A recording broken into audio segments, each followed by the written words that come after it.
Sometimes you just have to see it to believe it. And I think that's what we have to do right here, because this clip is ridiculous. I hope there's not a female president in my lifetime. Why would you say that? You know what many people are saying, Jessica? Many people are saying, do women have the... You are just jumping off a cliff just because you're bored. Emotional maturity to You are just bored. Many people are saying, do they have the personal contacts in the business world to manage the economy? Many people are saying, Greg, do women have the respect of the generals? Who said that? Many people are saying women don't have the sense of humor to be president. I've heard that from a lot of people. None of those things I believe, but I believe Gavin Newsom could be the first woman president. Because when I hear him talk, he sounds like a woman. The kind of emotional instability, you don't know whether he's having a midlife crisis, an identity crisis, a crisis of confidence.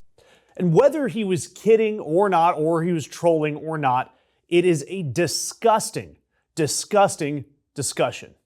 And by the way, I don't think he was kidding fully, at least, because he was given ample opportunity to use the excuse off-ramp of just trying to stir things up before trying to save face with his "none of those things I believe" line.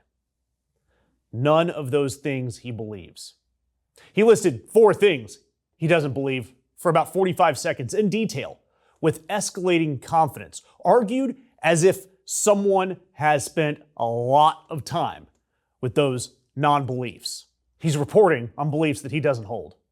He's also apparently doing investigative journalism into his own bigotry and finding it not credible, but he's sharing it anyway. He's basically saying, here's a dossier full of misogyny, sourced from many people, unidentified of course, which I want you to hear, and I want you to know that I don't personally endorse it. This is the rhetorical equivalent of forwarding a chain email and then writing, "Not sure if this is true, but just in case," right there at the bottom.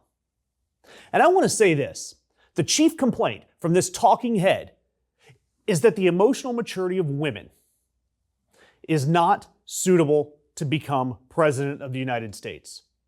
When the person running our country is a toddler that allegedly abused children, starts wars with no real plan, and cannot deal with the slightest bit of criticism. Our country is on fire. Everything is on fire because of Donald Trump. And Jesse Waters is out here questioning the emotional maturity of women. By the way, as a male version of our species, I can unequivocally say women are far, far more emotionally advanced and better at running things than most men I know, including myself. So I would gladly take a female president any day of the week. And on the panel itself, even Greg Gutfeld, who I want to be very clear, he's not a person that I would ever associate with being a feminist advocate, tried to wave off Waters by saying that he was jumping off a cliff just because he was bored. The voice of reason in those few seconds was Gutfeld.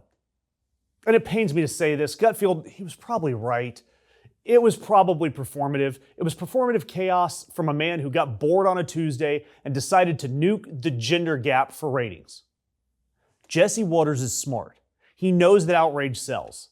So what's he do? He lobs a hand grenade of a soundbite and then softly goes, "Just kidding," as the explosion crescendos. But Waters wasn't done when he was just talking about emotional maturity of females. He pivoted to say that Gavin Newsom could be the first woman president because when I hear him talk, he sounds like a woman. The kind of emotional instability, you don't know whether he's having a midlife crisis, an identity crisis, a crisis of confidence. He also told Newsom that the only reason he's running for president is to prove his worth to his father and to get back at all the bullies who beat the crap out of him in middle school. I'm saying don't run for president. Run to see a psychiatrist instead. So let me get this straight. Women lack the emotional maturity to be president. And the proof is Gavin Newsom. who is too emotional to be president, which makes him a woman somehow. Whatever. And I just want to throw some facts about Jesse Waters out here that I think are relevant. One, this man had an affair with a producer on his show who is now his current wife, while married to his first wife. So this is the man questioning women's emotional maturity to handle the presidency. And he's got the personal conduct record of a soap opera villain. Two, this isn't his first trip to this particular cliff. Over the years, it's been clear.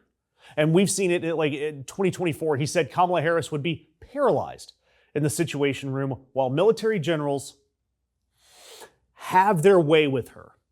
He, of course, said that that was figurative. In 2019, he said female journalists sleep with their sources all the time. And he's compared AOC to being not ripe or rational enough for office. He is a recurring offender in the sport of saying things about women on television that would end most people's careers. If I said them on air or in my office anywhere, I would be done. Yet not only is this guy still employed, he is still the most watched cable host in his time slot. But I need to be clear. Jesse Waters, he's not the disease. He's simply the symptom. It's his audience that is most telling. And to combat audiences and talking heads like Jesse Waters, the best thing you can do is support independent media like us and other channels like us. So do me a favor.